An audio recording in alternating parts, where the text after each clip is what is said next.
Sponsored by Midland, communication for every adventure.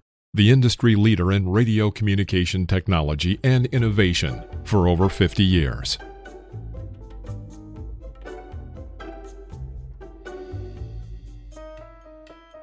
Always remember, the opinion you follow should be your own.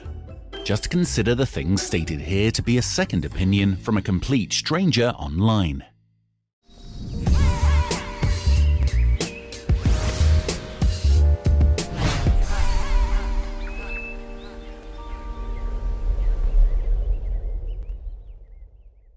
All right, so here we go.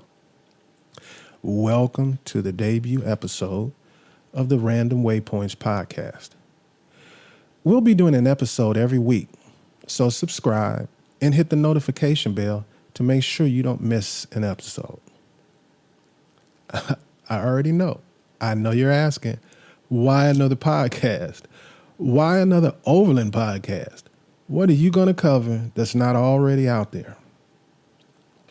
Well, we've put together something to bring some context to that answer for you. Let's watch. In 2020, we saw the world come to a screeching halt, and so did most overland traveling. Then, as the weather started to heat up, a lot of the restrictions were loosened, and there were lots of people who took advantage of having nowhere to go, and for the first time, got a taste of real freedom. However, international travel for most still wasn't possible. So that inspired numerous first-time travelers to consider cross-country road trips, do local camping, and basically reimagining the great American cross-country road trip.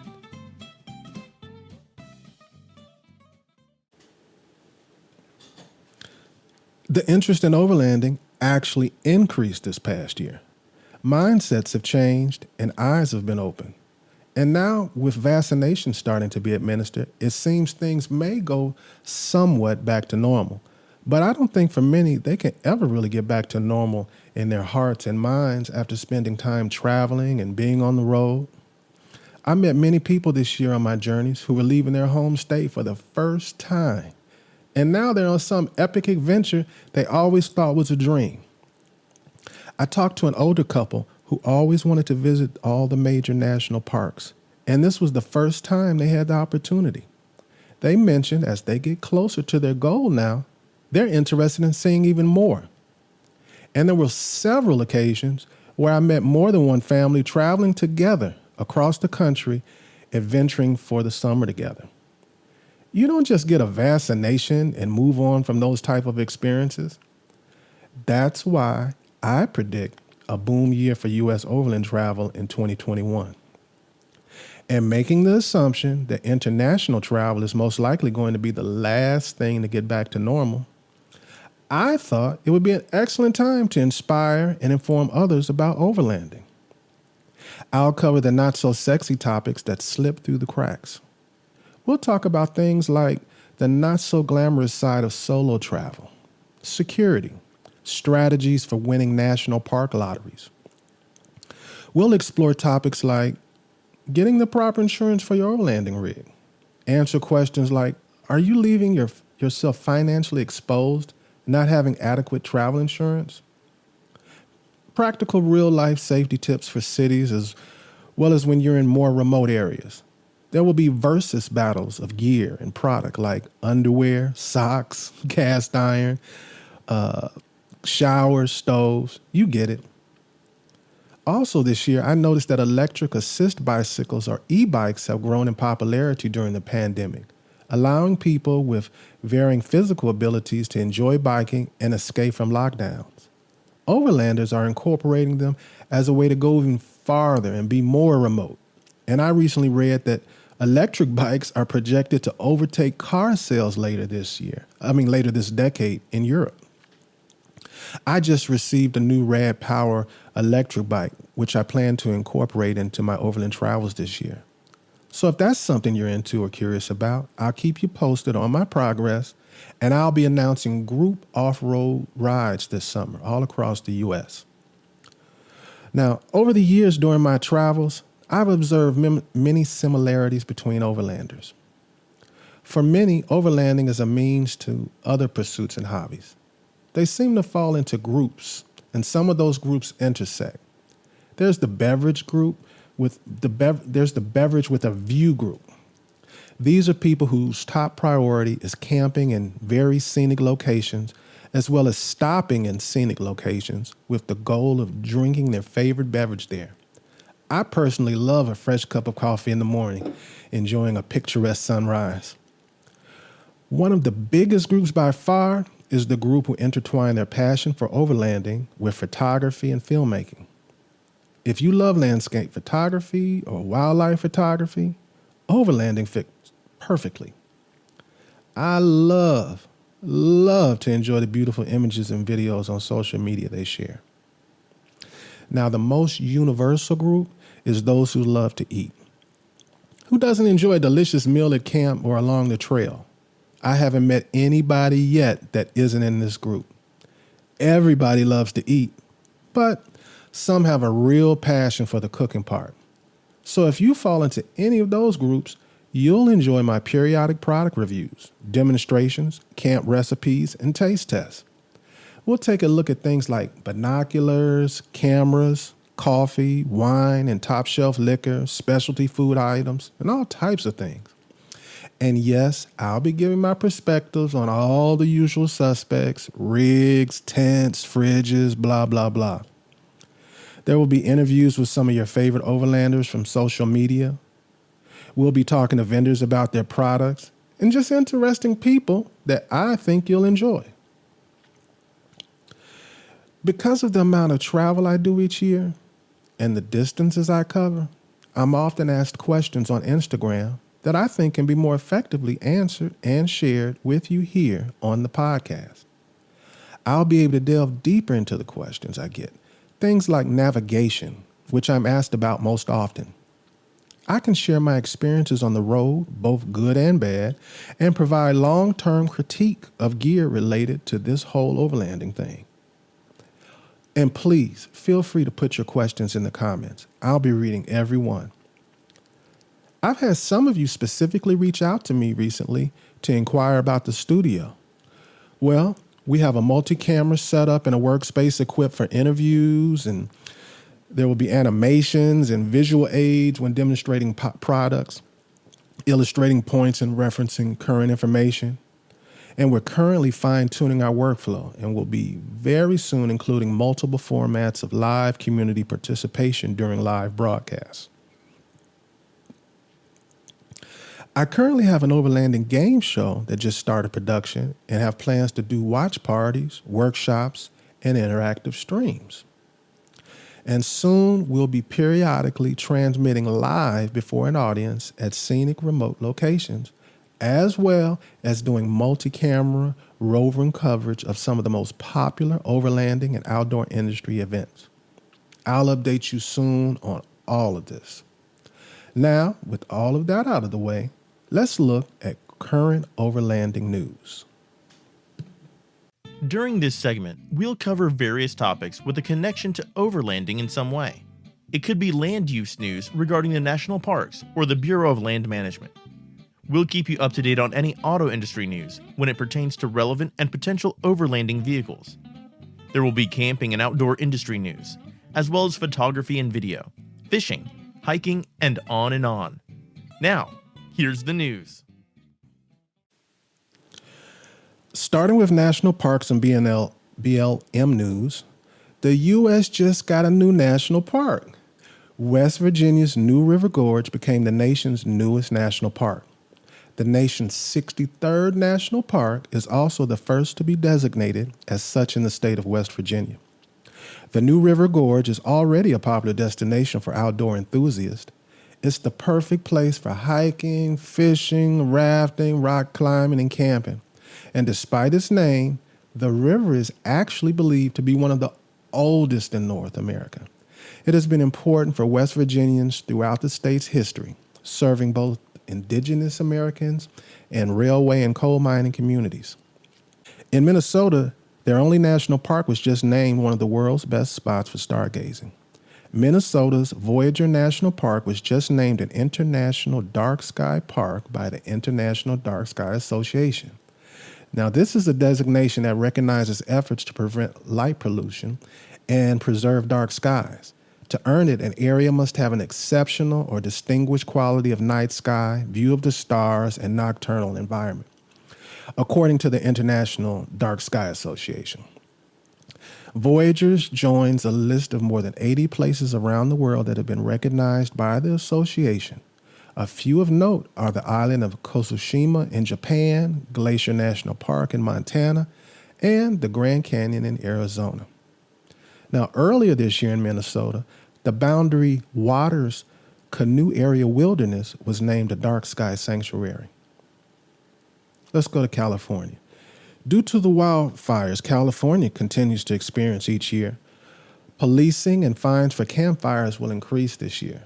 So if you're planning to travel through California this year, I urge you to make sure and get a campfire permit. Campfire permits have been required for years, but have been basically a scofflaw.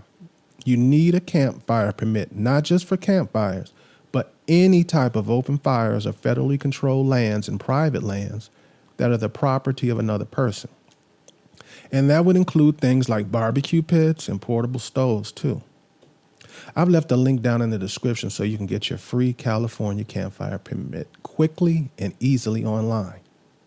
You watch a 2.5-minute video, take a little test, which is very easy. On to Alaska, the first ever sale of oil leases in the Arctic National Wildlife Refuge performed short of the Department of Interior's forecast. Major oil companies skipped out on the auction, but environmentalists say a worrisome precedent has been set. For the last 40 years, oil companies, environmentalists, and indigenous people have clashed over whether or not the Arctic National Wildlife Refuge, which is the largest stretch of intact wilderness in the United States, should be opened up for drilling. Now that battle is finally closed. Proceeds will be split between the federal government and the state of Alaska.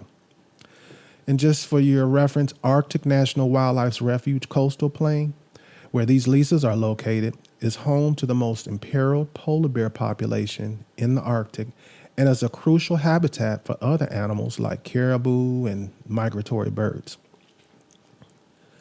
Well, this is a perfect time to introduce you to eParks, which is the not-for-profit online storefront for over 150 national parks and related sites.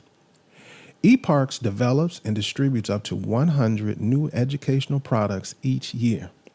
These products are unique because they are produced in collaboration with each park, creating specific experiences. Net proceeds from every sale support our national parks. To date, eParks has donated over $107 million to the National Park Service. Their wide range of park-specific products appeals to every demographic. Check out the eParks affiliate link below if you're a fan of our national parks. Let's go to camping and outdoor industry. Overland Expo has announced that their flagship event, Overland Expo West, that's historically held in mid-May, is now postponed to September 24th through 26th, 2021, and will still be at Fort Tuttle County Park in Flagstaff, Arizona. Now, obviously, this postponement comes out of an abundance of caution as event organizers want to ensure the health and safety of everyone involved and the surrounding Flagstaff community. So as it stands, when this was recorded, the complete Overland Expo 2021 series is as follows. August 27th through 29th, 2021, Mountain West is in Loveland, Colorado. September 24th through 26th, 21, you have West in Flagstaff, Arizona. And October 8th through 10th, 2021, we have East in Arrington, Virginia. Our next segment on Random Waypoints is Random Lists. Random Lists is all about lists Waypoint Overland has created on an array of topics, such as top 5 national parks, top 10 trails in the United States, top 10 fill in the blank. I think you get it. Some lists will be pure fun, and others very informational. But they all will have a connection to overlanding in some way. We're very interested in hearing your suggestions for upcoming lists in the comments. Now, here's our random list.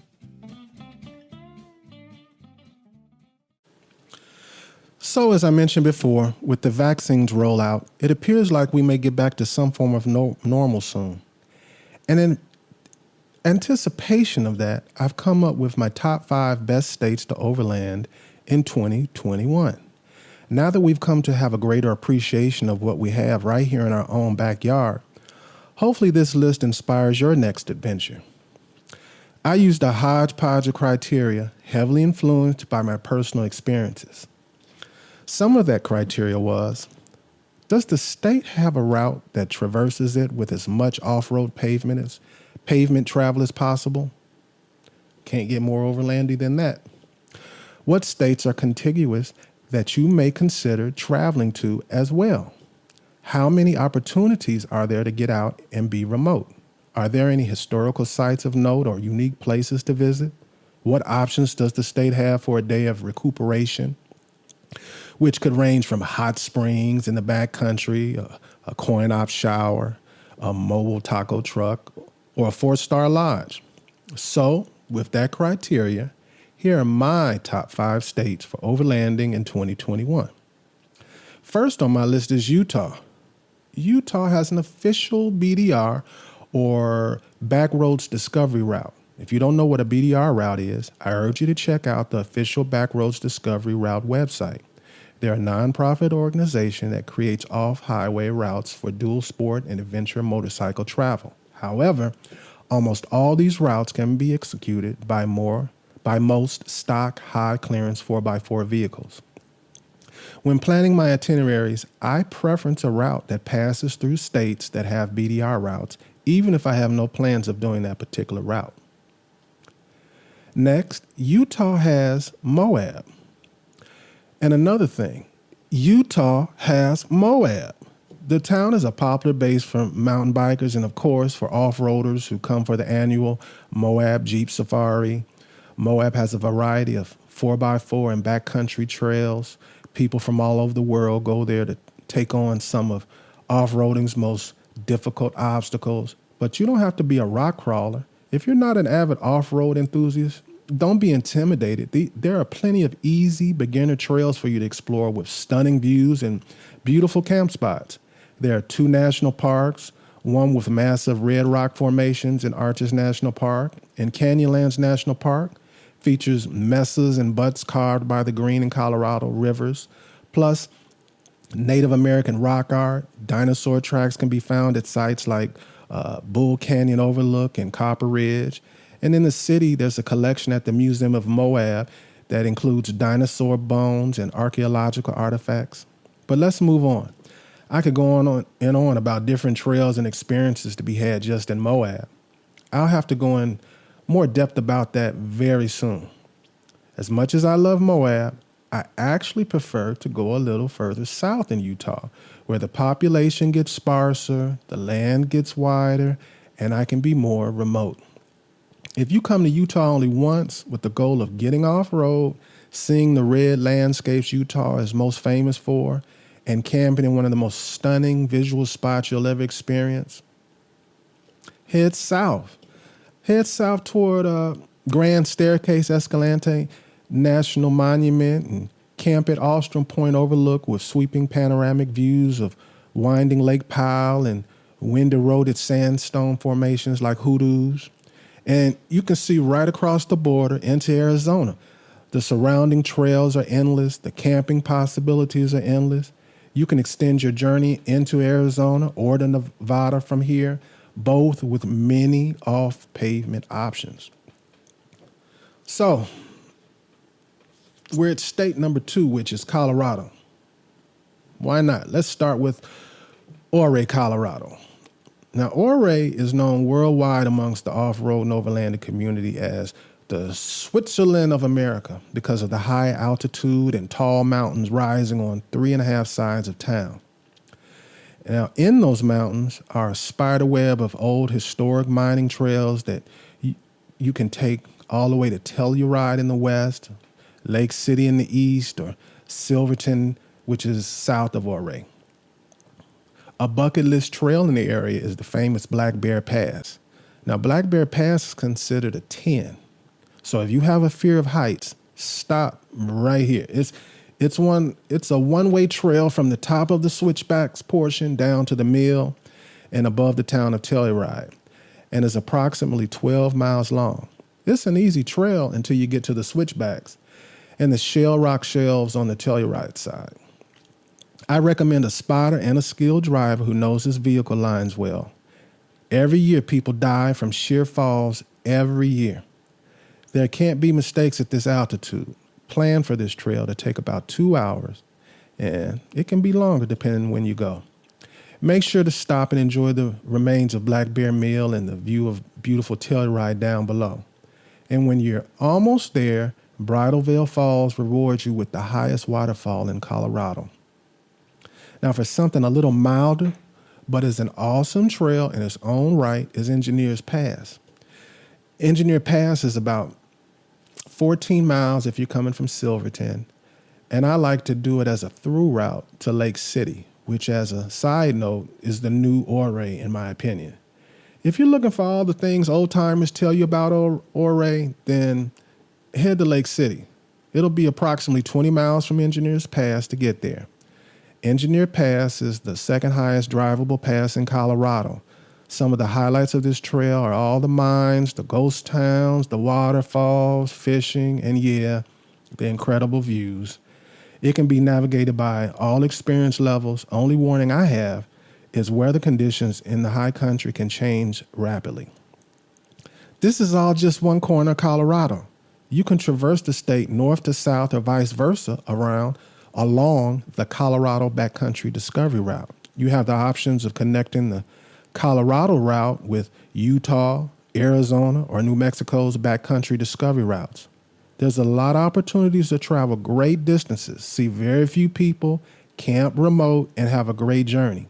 And if you like to fish, Colorado has many opportunities throughout the state for world-renowned fly fishing and beautiful, clear lakes and rivers and streams. Okay, I could focus on Colorado, but we got to move on. Number 3 is Arizona. Now, in Arizona, I love the springtime the most. From mid-April to the end of May, spring is wonderful in Arizona. The April temps in Phoenix are in the 80s, and as you get into the higher elevations like Flagstaff, where they have the Overland Expo West each year, the temperatures are in the low 60s. I highly recommend visiting the North Rim of the Grand Canyon National Park during this time. May 15th is usually the official opening, and I recommend going as early in May as possible. You'll see the views from the north and wonder, how is it possible there's so few venture to this side of the park? Do some research, take some maps. There's so many off-road adventures to be had, not just along the North Rim, but also the surrounding lands outside the park, that follow along the Colorado River. There are many places to observe well-preserved prehistoric cliff dwellings, as well as hieroglyphics. Sedona is a great town to unwind during an adventure. Flagstaff has a historic downtown with walking tours and is near Route 66. The national forests are vast, and there are plenty of trails all over the state to explore. You want me to keep going? Well, we have another state that has a backcountry discovery route and is contiguous to other states with routes: California, Nevada, Utah, Colorado, and New Mexico. So many options for many adventures in all directions. Arizona is a place, it's not at the top of most people's list, but once they visit, they often make plans to return, and you'll wonder what took you so long to visit. Another state on my list at number 4 is Montana. When I watch movies that have beautiful cinematic landscapes, Montana is often the subject. Even when another filming location is used, often they find a location to simulate the beauty of Montana. They call it Big Sky Country for a reason. In the summer, when you look up at the sky and see those beautiful white cotton candy pillows in the sky called clouds, you'll see clearly where the name is derived. If you can only go to one place notable in Montana, I suggest Glacier National Park. Going to the Sun Road has to be driven to understand the experience fully. Now, I'm fortunate to live close enough to visit several times a year. Even in winter, when most of the road is closed, the wildlife viewing and lake are worth the visit. A little research and you can find any type of camping you desire in the surrounding areas and forests. There are trails galore heading towards Idaho and Canada with fishing and camping opportunities all along the way. Montana is also home to Yellowstone National Park, which is nearly 3,500 square miles of wilderness. It's a recreation area atop a volcanic hotspot. And even though it's mostly in Wyoming, the park spreads into parts of Montana and Idaho too. You've got dramatic canyons, alpine rivers, lush forest, hot springs, and geysers. What else do you want? Here's a tip. If visiting national parks is part of your itinerary, wake up. Get there early, see what you want to see, and you'll be heading out when everyone is lining up to get in. Also, everything looks extra special as the sun rises. It can be duplicated by any other time. My suggestion, get up early and drive Beartooth Highway, which heads straight into the park from the north. Charles Corral, who was famous for his travel segments on CBS News, described it as the most beautiful drive in America. Side note, he was an early influence and inspiration for me to explore and travel. And I'll share who some of my other inspirations are one day with you. If you want to be away from the park, there's standout national forests. Depending upon where you are in Montana, you have the Kootenai National Forest, Beaverhead Deer Lodge National Forest, and Custer Gallatin National Forest. There's not really anything technical to worry about on the trails. No matter what you decide, you can find historical mines, many with lakes. You have lots of wildflowers blooming in the spring and in the summer. Let's move on. At number 5 is Washington. You know, sometimes it bothers me that Washington isn't on more people's radar, but it's a blessing. There's a backcountry discovery route in Washington that runs from Oregon all the way to the Canadian border. Oregon has a backcountry discovery route also, so you could take the BDR route starting in California and have a mostly off-road journey all the way up to Canada. California, Oregon, Washington, right into Canada. Washington has 3 national parks that give you the options of glaciers, rainforest, volcanoes, ocean, mountains. There's mountain lions, bears, local orcapods, whale migrations, eagles. The variety of wildlife is unmatched. Washington has desert landscapes you can explore, old ghost towns, all types of farms and farmers markets throughout the state. Pike's Market being one of the most famous in the world. I could go on and on. So that's my top 5 states to overland in 2021. Do you agree or disagree? You have your own list? Share it in the comments and let's discuss it.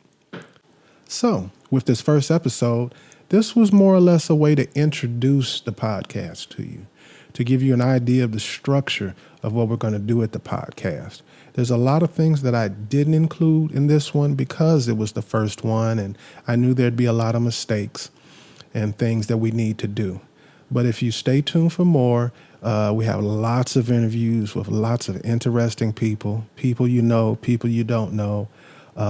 There's other segments that we didn't include, but you've gotten an idea of the basic structure. And I hope that you subscribe, and you stay tuned for more.